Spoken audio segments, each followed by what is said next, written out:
Hello students, in previous lecture we have seen definition of limit along path and find out the limits of functions along different paths. Also we have seen definition of polar coordinates in which we replace x by r cos theta, y by r sin theta. Therefore, while solving the limit as xy tends to 0, 0, r plus will tends to 0. Let us take some examples. Example, using polar coordinates,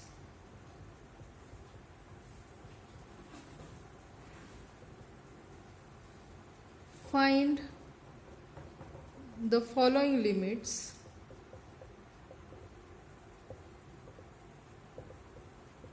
if exist. Using polar coordinates we have to find out the limits if they exist. So first example, limit of xy tends to 0, 0, x cube plus y cube upon x square plus y square. So to solve using polar coordinates, what we do? We put x is equal to r cos theta and y is equal to r sin theta. So let x is equal to r cos theta, y is equal to r sin theta. Therefore, limit of given limit xy tends to 0, 0, x cube plus y cube upon x square plus y square is equal to, we have seen as xy tends to 0, 0, r tends to 0 plus. So limit of r tends to 0 plus, substitute x by r cos theta, it is cube. So r cube cos cube theta plus y cube means r cube into sin cube theta upon x square plus r square means r square cos square theta plus r square sin square theta, which is equal to limit r tends to 0 plus, we can take r cube common, cos cube theta plus sin cube theta upon, we can take r square common, cos square theta plus sin square theta, which is equal to limit r tends to 0 plus this r cube upon r square, what will be? Only r, cos cube theta plus sin cube theta, and it is cos square theta plus sin square theta, it is 1. So finally we get limit r tends to 0 plus r cos cube theta plus sin cube theta. After applying limit r as r tends to 0 plus, what we get? R, put the value of r as 0. So we get, after applying limit, so we get 0. So limit of this function is 0. Let us take second example in it. Second, limit xy tends to 0, 0, sine of x square plus y square upon x square plus y square. So first put x is equal to r cos theta, y is equal to r sin theta. Therefore, given limit xy tends to 0, 0, sine of x square plus y square upon x square plus y square is equal to limit as xy tends to 0, 0, r tends to 0 plus sine of, replace x by r cos theta, replace y by r sin theta. So x square will be r square cos square theta plus y square will be r square sin square theta upon x square plus y square, that is r square cos square theta plus r square sin square theta, which is equal to limit r tends to 0 plus sine of, we can take r square common, r square, what will remain? Cos square theta plus sin square theta upon, we can take r square common, cos square theta plus sin square theta. And we know the identity that sin square theta plus cos square theta is 1. So, which is equal to limit r tends to 0 plus sin of r square. Cos square theta plus sin square theta, its value 1. Again, cos square theta plus sin square theta, its value is 1. So, sin of r square upon r square. Again, we know the result, sin theta upon theta. As limit theta tends to 0, sin theta upon theta is 1. So, we get limit as 1. Okay. Third example, limit xy tends to 0, 0, x square plus y square log of x square plus y square. So, let us put x is equal to r cos theta, y is equal to r sin theta.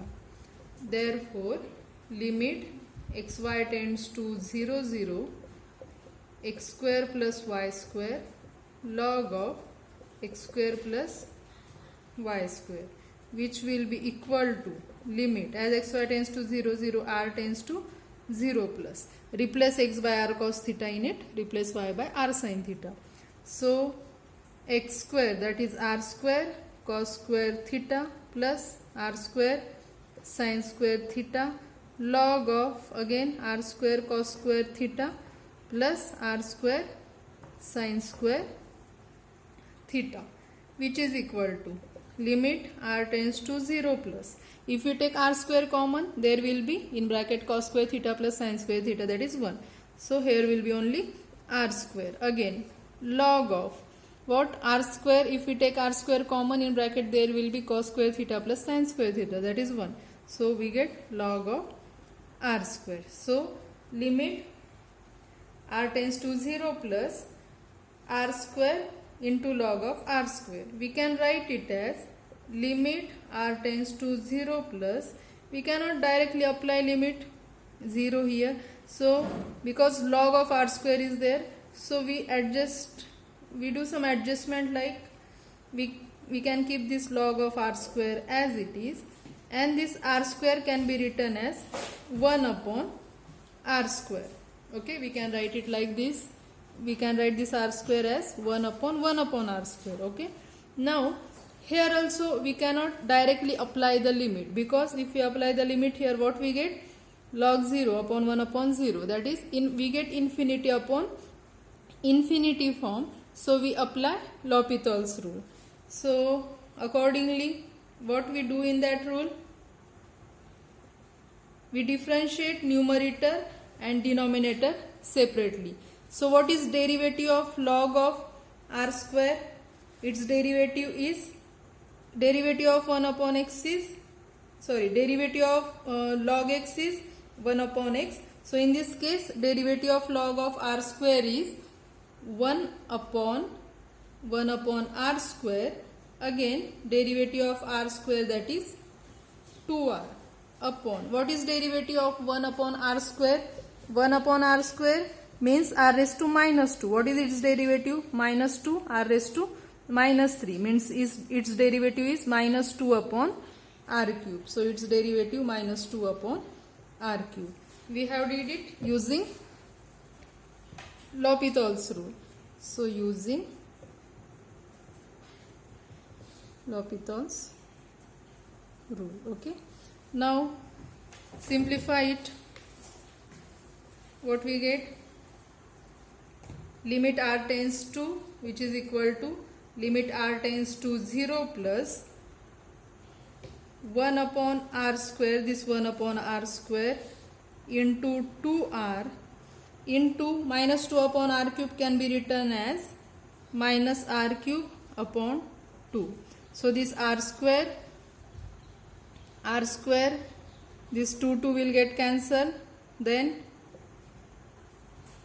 what will be there? Only minus r square. Okay. This r, 1r will get cancelled, r square will get cancelled. There will be minus of r square. So, limit r tends to 0 plus, we get limit r tends to 0 plus minus of r square. So what we get after applying, we get limit 0. So using polar coordinates, limit of given function is 0. Now let us see about continuity. What is continuity? First, let us see definition of continuous function of two variables. Continuous functions of two variables. Before going to definition of continuous function of two variables, what was definition of continuous function of one variable? If f of x is a function of one variable, we say that this function f of x is continuous at point x is equal to a if limit of f of x as extends to a is equal to f of a. Okay, this was definition of continuous function of one variable. If limit of fx as extends to a is same as f of a, means we replace this x by a and both values are same. In this case, we say that the function fx is continuous at point a. So similarly, there is definition of continuous function of two variables. Let f be a real valued function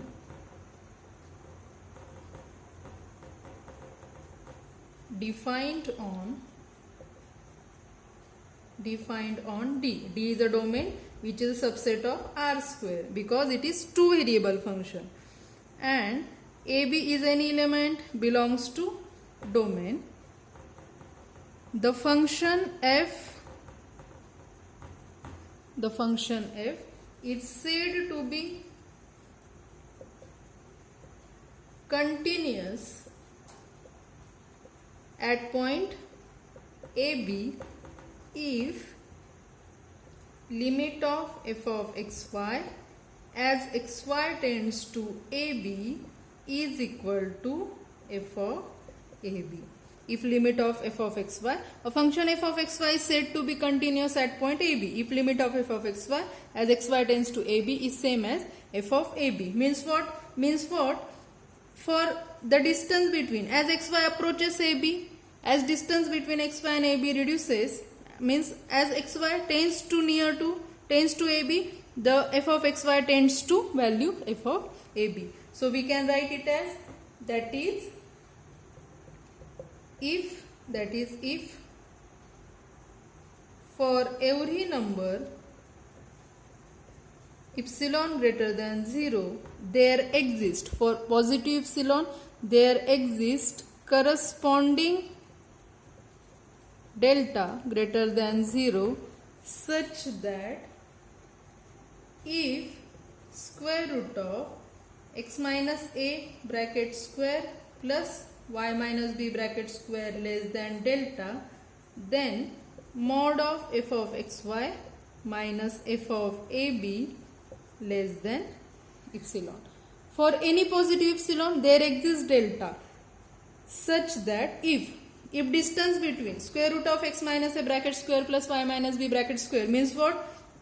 This is distance between xy and ab. If distance between these 2 points xy and ab, if distance between these 2 points less than delta, then definitely distance between mod of f of xy minus ab, then definitely distance between f of xy and f of ab will be less than epsilon. That is definition of continuous function of two variables. Now this is definition of continuity of a function at a single point AB. Now when we say that the function is continuous on an entire domain, when the function is continuous at each point of the domain, then we say that function is continuous on domain. So we can write it as a note: f is continuous on D if f is continuous at every point AB belongs to D.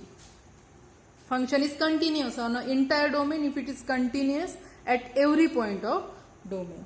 Okay, so means when the function will be continuous at for a single point.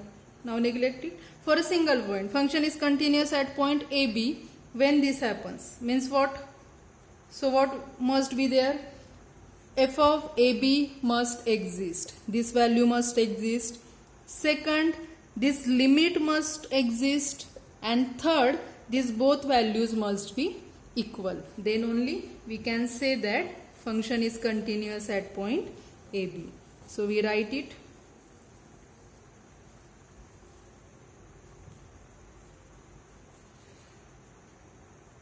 Therefore, f is continuous at point AB if what? First point, limit of f of xy as xy tends to AB, if this limit exists and finite. What is second point? Second point, f of AB exists. And what is third point? These both values must be equal. Third point, limit of f of xy as xy tends to AB must be equal to f of AB. Okay, we will check it in examples. To check whether the function is continuous at AB or not, we first find whether f of AB exists, then whether that limit of function at xy tends to AB exists, and whether that both values are equal or not. If both are equal, then we say that the function is continuous at point AB. Now what is geometric interpretation of continuity? Means geometric interpretation means what will be the meaning of continuous function geometrically. Now any function is continuous. When we say that any function is continuous, its name itself suggests that if we plot the graph of that function, then that graph must not have any break or hole. For one variable function, suppose it is graph of y is equal to mod x. Now look at this graph. This graph is continuous. There is no break anywhere. So this graph is continuous for one variable function. For two variable function, the graph of two variable function is surface. Okay. So that surface must not have any hole. In that case, we say that the function is continuous. So we can write it as note. Geometric interpretation of continuity. So what is geometrical interpretation? A surface that is the graph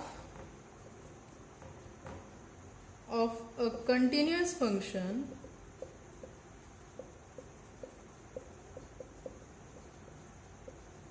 has no hole or break. Okay, any function is continuous means what?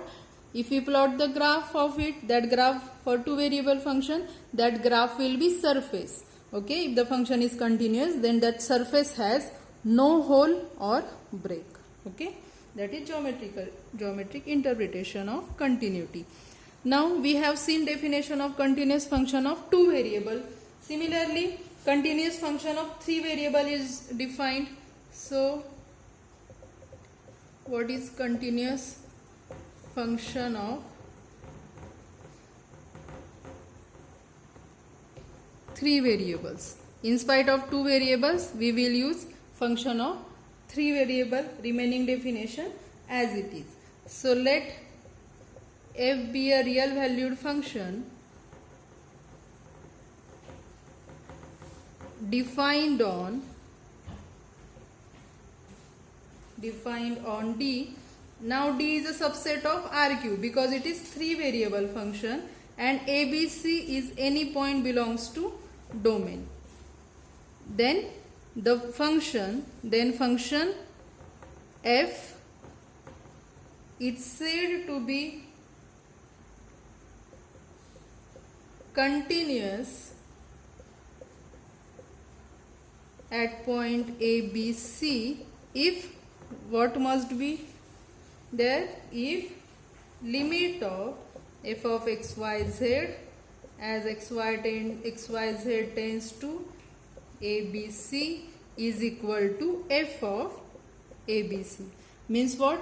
As this point xyz tends to point ABC, the value of f of xyz must tends to f of ABC. So we can write it, that is, if for every epsilon greater than 0 there exists corresponding delta greater than 0 such that if, now distance between xyz and ABC means if square root of x minus a bracket square plus y minus b bracket square plus z minus c bracket square less than delta. If this distance is less than delta, then distance between f of xyz and f of ABC will less than epsilon. If this condition is there, then we say that function f of xyz is continuous at point ABC. Okay. And again, when we say that function is continuous, that three variable function is continuous on an entire domain, when it is continuous at each and every point of the domain. So we can take it as a note. We say that f is continuous on D if f is continuous at every point A, B, C belongs to D. That is definition of continuous function of three variables. Now let us see properties of continuous functions.